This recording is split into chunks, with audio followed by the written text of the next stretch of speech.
এই যে যে আপনার প্রতিনিয়ত এটার যে সম্মুখীন হয়, আর এখান দিয়ে দেখুন অনেক অনেক ভাঙা দেখছে। তো ভাঙাটা এমন পর্যায়ে হয়ে গেছে। তো এখন আমরা তো এই দেখুন, তো নিচ দিয়ে এই পাশটা দিয়ে ওপাশ দেখা যাচ্ছে, দেখুন। তো এই দেখুন প্রচুর ভাঙা। তো এই যে বালু ভাঙে এখান দিয়ে চলে যায়। তো এই পাশটা আসলে গাঁথনি দেওয়া হয়েছে, যদি এখানে পাশাপাশি একটু একটা যদি একটু 10 ইঞ্চি বা যেভাবে একটু গাঁথনি দিয়ে এটা একটা স্থায়ী, আর এখান দিয়ে তো আপনারা তো দেখুন এই কষ্ট দিয়ে।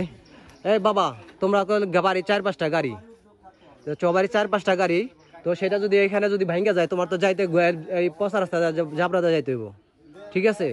তো এটা আসলে আমরা উদ্যোগ নিচ্ছি, কালকে সবাই বসা হয়েছে নিজেরাই সম্মিলিতভাবে কাজটা করার জন্য। তো দেখো তো দেখুন এই যে রাস্তাটা ভেঙে একদম হয়ে গেছে, আরসিসি ঢালাই। তো এটা আসলে একবার বদ্ধ হয়ে যাবে। তো এর জন্য দেখুন আমাদের দেখুন এই যে